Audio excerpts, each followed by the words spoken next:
오늘 이야기할 인물은 일제강점기 때 독립운동가들을 체포하고 고문하고 살해까지 한 마스우라 히로라는 인물입니다. 그는 숨은 독립운동가들을 색출해내던 색출왕이자 독립운동가들에게 잔혹한 고문을 가하던 고문왕이기도 했죠. 그런데 어처구니 없는 사실은 마스우라 히로는 일본인이 아니라 조선인이었습니다. 그의 한글 이름은 바로 노덕술이죠.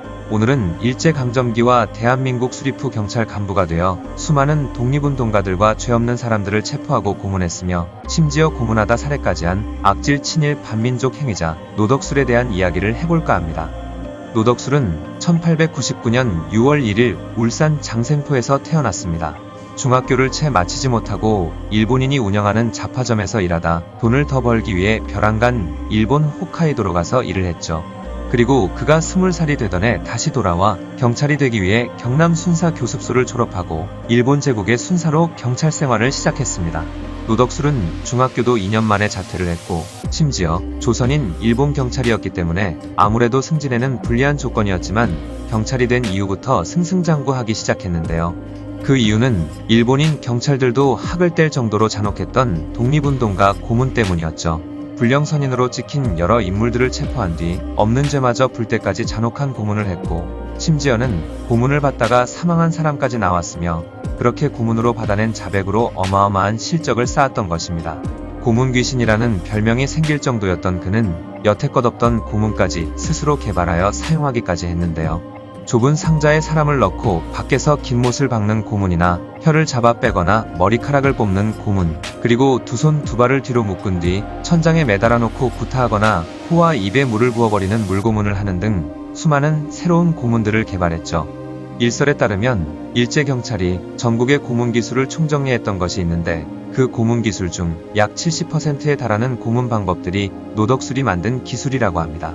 그렇게 그는 순사가 되고 나서 불과 3년 만인 1921년에는 순사부장이 되었고 26년에는 거창경찰서 경부고 33년에는 경부가 되었는데 당시 조선인 경부가 86명밖에 되지 않았던 걸 감안하면 그야말로 초고속 승진이었습니다. 또한 1943년 9월에는 경시에까지 올랐는데요. 조선인 가운데 일제의 경찰이 되어 경시에 오른 사람은 36년 일제강점기 동안 고작 21명밖에 되지 않았었고 그 중에 노덕술이 이름을 올린 것이었죠.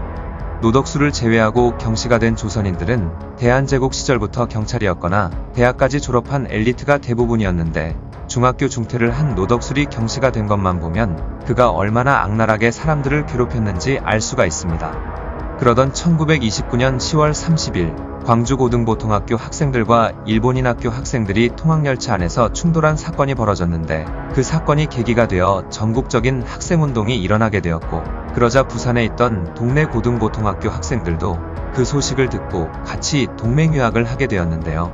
이에 노덕술은 학생들을 죄다 잡아와 모진 고문을 가했죠.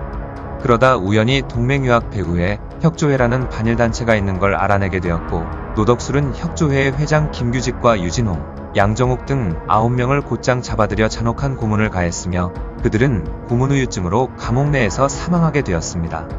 그 외에도 엄청나게 많은 독립운동가들을 고문, 살해했으며 같은 조선인끼리 어쩜 저리 가혹하게 대할 수 있는지 일본 경찰들마저도 혀를 내두를 정도였다고 하죠.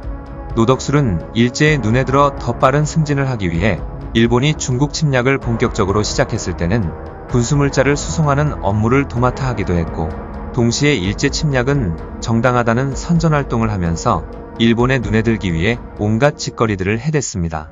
그 결과로 일제로부터 1940년에는 공로상, 1941년에는 훈팔등 서훈을 받았고 1943년에는 경시로 승진하게 되었죠. 그러다 2년 후인 1945년 8월 15일 일제가 패망하면서 비로소 광복을 맞이하게 되었고 당시 노덕술은 평양경찰서장에 있다가 소련군에게 친일인사로 지목되어 구금당했는데 얼마 지나지 않아 구금에서 벗어나 남쪽으로 내려왔습니다.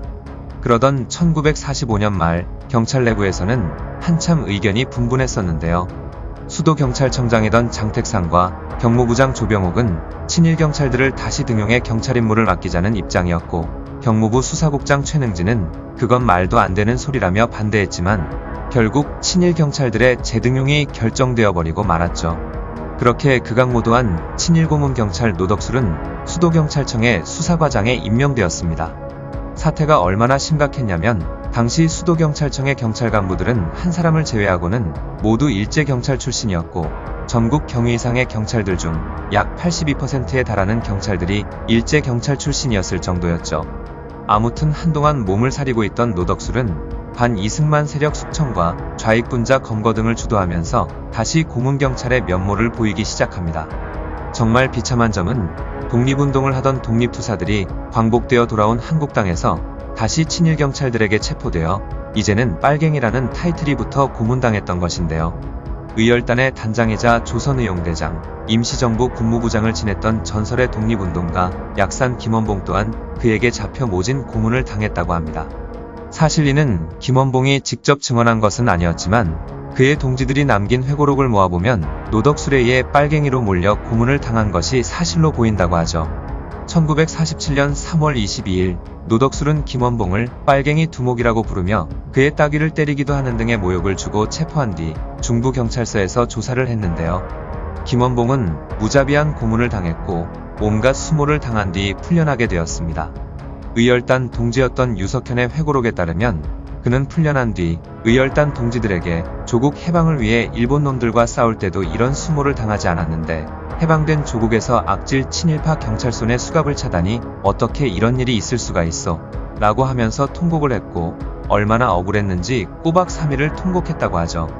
평생 소원하던 조국이 해방을 맞이했지만 일제강점기 때 온갖 악행을 일삼던 친일경찰들은 반공투사로 둔갑해 독립운동가들을 빨갱이로 몰아잡아들이는 모습에 절망을 했던 것인지 김원봉은 그로부터 1년 뒤인 1948년 북한으로 향했습니다. 그렇게 일제강점기 때도 해방 이후에도 잘 먹고 잘 살던 노덕술은 한 가지 사건을 맡으면서 자신의 경찰 경력이 끝나버리는데요. 바로 1948년 1월 수도경찰청장 장택상의 적용용의자였던 25세 청년 박성근이 중부경찰서 형사실에서 노덕술을 비롯한 여러 형사들에게 물고문을 당하다 그만 죽어버리고 만 것이죠. 그러자 그는 박성근의 시신을 한강에 유기해버렸는데요. 하지만 6개월의 시간이 흐른 뒤 한강 위로 박성근의 시신이 떠올랐고 이에 사건의 전모가 밝혀지면서 고문치사 사건의 주모자로 노덕술이 체포된 것이죠. 이에 장택상은 노덕술 체포에 반대했지만 막지 못하자 수도경찰청 부청장이었던 김태희를 경찰서로 보내 노덕술에게 물어볼 게 있으니 잠깐 풀어달라고 하면서 그대로 그를 데리고 도망쳐 숨어버린 것입니다. 그렇게 숨어 지내던 노덕술에게 진짜 더 큰일이 벌어지는데 바로 1948년 10월에 반민족행위 특별조사위원회가 출범한 것이죠. 줄여서 반민특위라 불리던 이곳에서는 일제강점기 때 악질 일제경찰이던 노덕술을 그대로 둘 리 없었습니다. 그렇게 1949년 1월 노덕술은 반민특위에 체포되었는데 충격적인 사실은 노덕술을 경찰이 얼마나 감싸줬으면 경찰에서 지급한 것으로 추정되는 지프차 한 대와 노덕술을 호위하던 4명의 경찰관들도 있었으며 권총 6자루에 현금 30만원까지 가지고 있었다고 하죠. 그런데 꼼짝없이 친일 반민족행위자로 체포되어 죗값을 치를 일만 남았던 노덕술보다 더 큰 충격을 받은 인물이 있었으니 그는 바로 당시 대통령이던 이승만이었습니다. 이승만은 자주 노덕술과 만나 그대 같은 애국자가 있어서 내가 발 뻗고 잘 수 있다 라고 할 정도로 그를 아꼈는데요. 이승만의 충실한 개가 된 노덕술은 그의 정권 연장에 있어서 가장 많은 일을 해내던 인물이었기 때문이죠. 이승만은 노덕술을 체포한 사람들을 체포하라고 지시를 내리면서 반민특위에 그의 석방을 요구했으며 정부가 보증을 서서라도 석방할 수 있는 방법을 알아보라고 지시했습니다.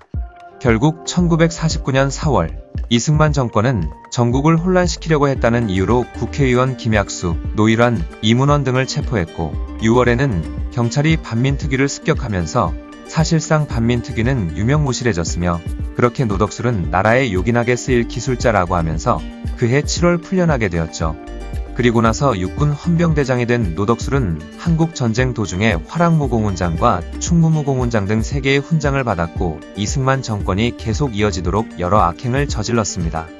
그렇게 이승만의 절대적인 신임을 받고 있던 노덕술은 그 이후로도 계속 육군 범죄수사단장, 서울 15 범죄수사대 대장 등 군고위직을 맡아오다가 뇌물을 받았던 걸 걸리고 말았고 그렇게 파면당하고 말았죠. 그는 고향인 울산으로 내려온 뒤 1960년 7월 국회의원 선거에도 나갔지만 낙선했고 그 이후로도 계속 다른 기회를 엿보다가 1968년 4월 1일 69세의 나이로 세상을 떠나게 되었습니다. 정말 어이가 없는 점은 노덕술과 같이 악한 인물이 자신이 저지른 일들에 대한 대가는 전혀 치르지 않았다는 점과 온갖 포사를 다 누리면서 잘 먹고 잘 살았다는 점이죠. 또한 노덕술이 개발한 고문 기술들은 훗날 군사 독재 정권 시대에도 그대로 이용될 정도였습니다. 2014년에 울산광역시에서는 울산을 빛낸 인물 587명을 선정해 울산의 인물이라는 책을 만들었는데요. 여기에 노덕술의 이름이 올라갔었지만 그의 친일 문제가 불거지면서 다시 책에서 노덕술의 이름이 제외되기도 했죠. 현재 그의 이름은 친일 인명사전에 수록되어 있는데요. 을사오적, 정미칠적 등만 기억할 게 아니라 이런 친일 반민족 행위자들의 이름도 기억해야 할 것 같습니다. 일제강점기 때부터 고문귀신으로 일컬어지던 악마도 울고 갈 노덕술에 대한 이야기였습니다. 영상을 봐주셔서 감사합니다. 더 재미있고 유익한 영상으로 다시 찾아뵙겠습니다. 구독과 좋아요 꾹 눌러주시고 댓글도 부탁드려요.